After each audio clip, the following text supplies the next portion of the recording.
Hello friends, मेरा नाम doctor Suman है and welcome back to my channel. Friends, आज का हमारा टॉपिक है हाइट के ऊपर। हाइट हमारी क्यों नहीं बढ़ रही है, या ऐसे कौन से हमसे गलतियां हो रही हैं, या कौन सी ऐसी चीज़ें हैं जिन पे हम ध्यान नहीं दे पा रहे हैं और हमारी हाइट हमें छोटी रह जाती है, या वो हाइट नहीं मिल पा रही है नेचुरली जो हमें मिलनी चाहिए। तो आज हम इन्हीं सब बातों के ऊपर चर्चा करेंगे। फ्रेंड्स, हाइट के अंदर कॉजेज़ बहुत सारे होते हैं, सबको हमें समझना पड़ता है कि हाइट क्यों नहीं बढ़ रही है। जिसमें से कुछ ऐसे होते हैं जिसके ऊपर आप काम करेंगे तो आपको बहुत अच्छे रिजल्ट मिलेंगे, आपकी रुकी हुई हाइट फिर से बढ़ने लगेगी और आपका ओवरऑल डेवलपमेंट होने लगता है। मगर कभी कभी कुछ कॉज ऐसे होते हैं जिस पे हम काम करते हैं मगर बहुत रिजल्ट नहीं मिल पाते हैं, या फिर रिजल्ट बहुत स्लो होते हैं। वो कॉजेज़ जनरली आते हैं हेरिडिटरी कॉजेज़ के अंदर, कि जैसे आपके मदर की, आपके फादर की, या उनके जो मदर फादर हैं, यानी आपके जो नानी हैं या दादा हैं, अगर उनकी हाइट कम है तो नेचुरली कहीं ना कहीं उनकी जो पीढ़ी होती है, उनकी जो जनरेशन होती है, उनकी भी हाइट कम रह जाती है, या हाइट बहुत स्लो ग्रो करती है। जो नेचुरल नॉर्मल हाइट मिलनी चाहिए वो नहीं मिल पाती है। तो इस तरह के केसेस में क्या होता है, हाइट को गेन करना थोड़ा टफ तो होता है बट इम्पॉसिबल नहीं होता है। अगर आप सारी चीज़ें करेंगे, हर तरह से वर्कआउट करेंगे अपने ऊपर, कहीं खाने से लेकर, एक्सरसाइज से लेकर, मेडिसिन से लेकर, हर तरह की चीज़ों पे ध्यान देंगे तो आपको ज़रूर कहीं ना कहीं फ़ायदा मिलेगा। इसके अलावा कुछ ऐसे कॉजेज़ होते हैं जिनके अंदर हमें मेडिकल सपोर्ट लेना पड़ता है, क्योंकि उसके अंदर कहीं ना कहीं हार्मोनल डेफिशिएंसी अगर कहीं चल रही है, या कोई भी अगर कोई आपके अंदर कोई ऐसा डिजीज़ है जिसके वजह से आपकी हाइट रुक रही है, तो आपको एक मेडिकल सपोर्ट लेने की ज़रूरत पड़ती है। उसमें आपको आपके अपने डॉक्टर्स के पास जाके मिलना पड़ता है। वो आपको जो भी सजेस्ट करते हैं, मेडिसिन सजेस्ट कर रहे हैं या फर्दर कोई भी ट्रीटमेंट जो आपको सजेस्ट करते हैं, वो आपको फॉलो करना पड़ता है। और जैसे ही आपकी वो कंडीशन ठीक होती है तो आपकी हाइट फिर से बढ़ने लगती है। तो आइए फ्रेंड्स, इन्हीं सब के बारे में हम और डिटेल में जानेंगे कि ऐसी कौन कौन सी वजह हैं जिनके वजह से हाइट हमारी शॉर्ट रह जाती है। तो फ्रेंड्स, इसमें जो सबसे पहला कॉज है वो आता है हमारा हेरिडिटरी। हेरिडिटरी मतलब होता है जो हमारे दादा परदादा, यानी हमारी फैमिली के अंदर जो चीज़ आकर बस गई है उसको बोलते हैं हेरिडिटरी कॉज। तो अगर आपके पापा मम्मी की और उनके भी पापा मम्मी यानी आपके दादा दादी की हाइट कम है, तो एक मैसेज हमारे बॉडी में सेट हो जाता है जो आगे जनरेशन टू जनरेशन पास होता रहता है कि इन लोगों की हाइट छोटी ही रहेगी, तो उन लोगों को हाइट अचीव करने में प्रॉब्लम आती है। जो आप सोच रहे होते हो कि हमें नॉर्मल हाइट इतनी होनी चाहिए, जो भी आपका टारगेट है, सपोज लड़कियां चाहती है 5 के ऊपर हो, या लड़के चाहते हैं 6 के अराउंड हो, तो वो नहीं मिल पाता है उन्हें। क्यों नहीं मिल पाता है? क्योंकि ऑलरेडी ब्रेन में एक ऐसा मैसेज सेट हो चुका है जो उस हाइट को अचीव ही नहीं होने देगा, वो उसको वहीं पर रोक के रखता है कि हाइट छोटी रह जाती है। तो अगली जो वजह होती है हाइट ना बढ़ने की, वो जुड़ी होती है हमारे पिट्यूटरी ग्लैंड से।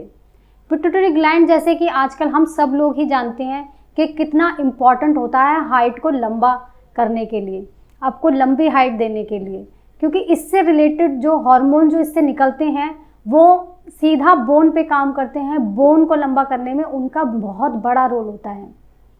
फ्रेंड्स, अगर कोई पेरेंट्स अपने बच्चों को लेके हमारे पास आते हैं कि हमारा बच्चा पहले तो नॉर्मल हाइट गेन कर रहा था, अचानक से इसकी हाइट रुक गई है, या कहते हैं कि इसकी हाइट स्लो हो गई है, पहले जिस स्पीड में ये हमारा जो बच्चा बढ़ रहा था अब स्पीड से नहीं बढ़ रहा है, तो इस तरह के केसेस में हमारा जो सबसे पहला ध्यान जाता है वो इस चीज़ पे जाता है कि ऐसी कौन सी वजह हो गई है कि बच्चा पहले तो नॉर्मल हाइट गेन कर रहा था और अचानक से उसकी हाइट में जो है वो स्लो हो गई है, वो धीरे बढ़ रही है।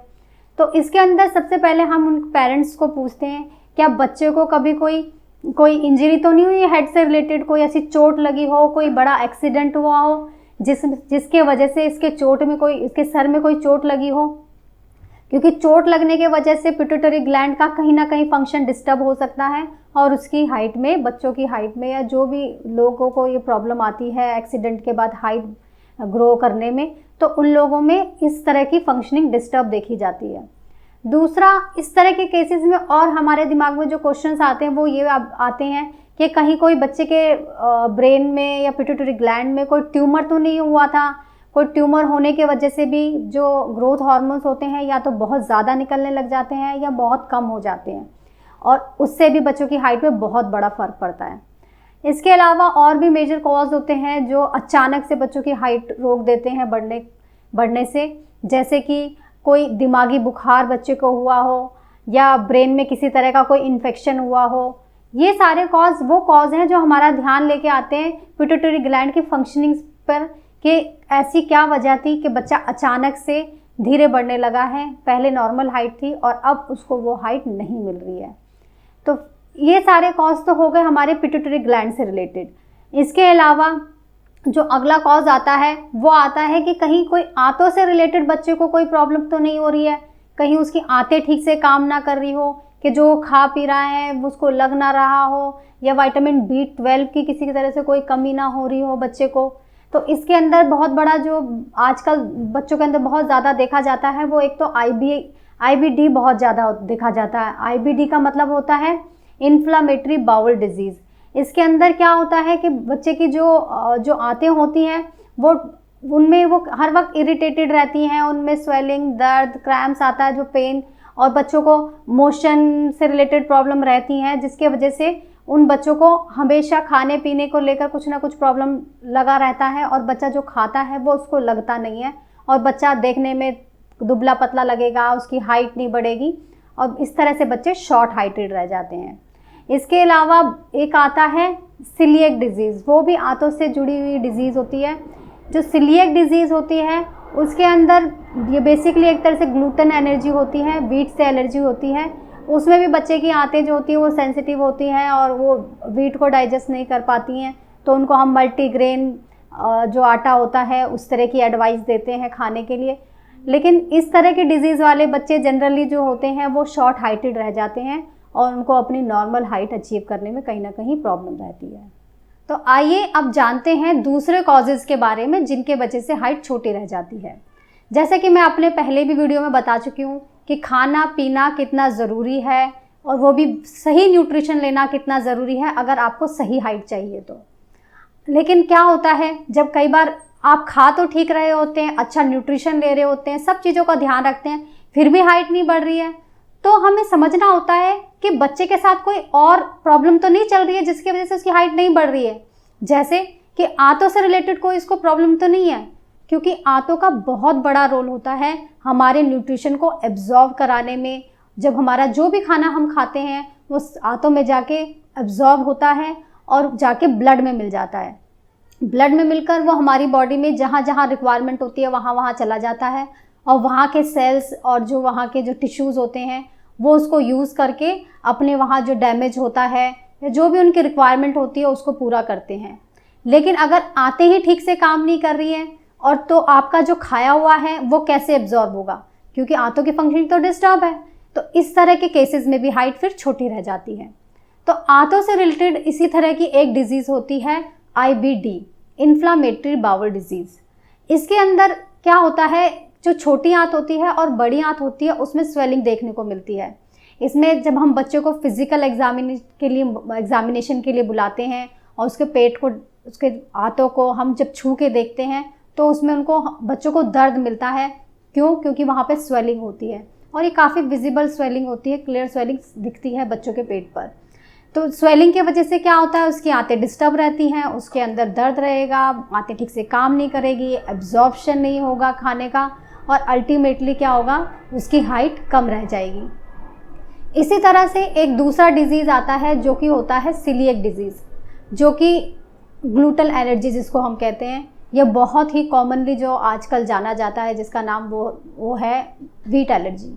वीट एलर्जी के अंदर भी बच्चा अच्छे से खा नहीं पाता है, क्योंकि जैसे ही वो गेहूं से बनी कोई चीज़ खाता है तो उसके पेट में दर्द चालू हो जाता है और उसको प्रॉब्लम होती है वीट खाते ही।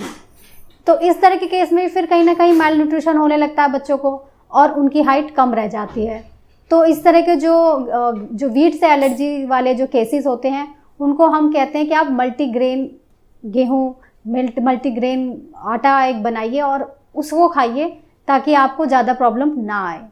तो इस तरह के हमें देखने पड़ते हैं कि क्या क्या कॉज आप हमारे सामने आ रहे हैं हम सिर्फ एक चीज़ को लेकर ट्रीटमेंट नहीं कर सकते हैं कि हमने देखा भाई खा नहीं रहा है ठीक से तो ठीक है जी इसकी हाइट नहीं बढ़ रही है, नहीं, हमें ओवरऑल एग्जामिन करना पड़ता है, बच्चे को बुलाना पड़ता है हमारे पास और सारी उसकी हिस्ट्री उसके पेरेंट्स से पूछनी पड़ती है कि जिस तरह मैंने ये बताया कि कोई इंजरी है या पेट में कोई दर्द है, तो वो हमें काफ़ी हेल्प करता है कि बच्चे को राइट हाइट मिल सके। तो आइए अब आगे जानते हैं न्यूट्रिशन के बारे में। न्यूट्रिशन के ऊपर मैं पहले भी अपना एक वीडियो बना चुकी हूँ जिसको आप जाके देख सकते हैं, जिसमें मैंने बताया है प्रोटीन और कैल्शियम का कितना रोल होता है हमारी हाइट को बढ़ाने में। तो जब बच्चा अच्छे से प्रोटीन डाइट और कैल्शियम डाइट पे आ जाता है और साथ में वो एक्सरसाइज को जोड़ देता है तो वो बहुत तेज़ी से हाइट गेन करता है। लेकिन इसके ऑपोजिट में जो बच्चे ठीक से खा नहीं रहे हैं, न्यूट्रिशन डेफिशिएंसी आ रही है या सिर्फ बाहर की चीज़ें खा रहे हैं, पिज़्ज़ा, बर्गर, सैंडविच, और साथ में उनके लाइफस्टाइल भी बिल्कुल बस खाओ और बैठने वाला काम है, बिल्कुल सेडेंट्री लाइफस्टाइल है, तो उन बच्चों को भी हाइट अचीव करने में बहुत मुश्किल होती है। वो भी उस तरह की जो हाइट उनकी नॉर्मल मिलनी चाहिए वो उन्हें नहीं मिल पाती है। वो हाइट के बदले ज़्यादातर वेट गेन करने लग जाते हैं और मोटे मोटे थुलथुले टाइप का उनका वेट जनरली देखने को मिलता है। इस तरह से तो आपको अपनी लाइफ स्टाइल में भी चेंजेस लाने हैं। सिर्फ एक चीज़ से आप सोचेंगे एक चीज़ कर लेंगे और हाइट बढ़ जाएगी, ऐसा नहीं होगा। इसके अलावा हमें जानना पड़ता है उनके पेरेंट्स से कि बच्चे को कहीं कोई प्रॉब्लम, कोई बड़ी प्रॉब्लम तो नहीं है, कोई बड़े डिजीज़ तो नहीं है, जैसे कि किडनी से कोई रिलेटेड कोई प्रॉब्लम उसको बचपन में रही हो या प्रेजेंट में कोई वो इस तरह की दवाइयाँ खा रहा हो, या बच्चे को कोई हार्ट से रिलेटेड कोई प्रॉब्लम तो नहीं है जिसके वजह से उसकी हाइट रुक रही हो, या एक कुशिंग सिंड्रोम भी होता है जिसके वजह से भी बच्चों की हाइट कम रह जाती है। तो इस तरह के केसेस में हमें उनको मेडिसिन पे रखना पड़ता है। साथ में बहुत सारी चीज़ें हैं जो हमें चेंजेस करने पड़ते हैं, लेकिन ऐसा बिल्कुल भी नहीं है कि बच्चे को अगर ये सारी प्रॉब्लम है तो उसको हाइट बिल्कुल जो है वो नहीं मिलेगी, या दूसरी जो हमारे ट्रीटमेंट जो अवेलेबल है हाइट से रिलेटेड वो उन पे काम नहीं करेंगे, ऐसा बिल्कुल भी नहीं है। इस तरह के बच्चों को थोड़ी मेहनत ज़्यादा करनी पड़ती है, मगर उनको ज़रूर पॉजिटिव रिजल्ट्स मिलते हैं, उनको ज़रूर अपनी हाइट में चेंजेस देखने को मिलते हैं और वो एक अच्छी हाइट गेन कर पाती हैं। तो दोस्तों, हम हाइट से रिलेटेड कई वीडियोस बना चुके हैं, जैसे क्या खाना पीना चाहिए, क्या एक्सरसाइज करनी चाहिए, क्या उसके पॉसिबल कॉजेज़ हो सकते हैं। तो आप उन सब वीडियोस को देखिए और उनको समझने की कोशिश करिए कि किस तरह से सब चीज़ें एक दूसरे के साथ रिलेट हो रही हैं। खाली एक चीज़ को करने से हमें हाइट नहीं मिलेगी, हमें सब कुछ करना है, सब चीज़ें समझनी है, तो हमें ज़रूर कहीं ना कहीं हाइट गेन करने में हेल्प मिलती है। आप उन वीडियोस को देखिए और उन्हें ट्राई कीजिए और हमें बताइए आपको कितना फ़ायदा हुआ है। अगर आपको उनसे फ़ायदा नहीं हो रहा है तो भी आप बताइए, क्योंकि क्या होता है कई बार हमें मेडिसिन की भी ज़रूरत पड़ती है, हमें उसका सपोर्ट लेना पड़ता है, और ताकि हमें जल्दी से जल्दी वो रिज़ल्ट मिल सके। क्योंकि हमारे पास हाइट को गेन करने के लिए एक लिमिटेड टाइम होता है, हम सारी ज़िंदगी हाइट गेन नहीं कर सकते, जिसके बारे में भी मैंने डिटेल में बताया हुआ है कि गर्ल्स के लिए अप टू 18 सबसे अच्छा टाइम होता है और बॉयज़ के लिए अप टू 21 सबसे बेस्ट टाइम होता है, जिसमें वो सबसे तेज़ी से सबसे अच्छी हाइट ग्रो कर सकते हैं। तो मैं आशा करती हूँ कि आप हमारी वीडियोस को देखेंगे और उन्हें पसंद करेंगे। Thank you.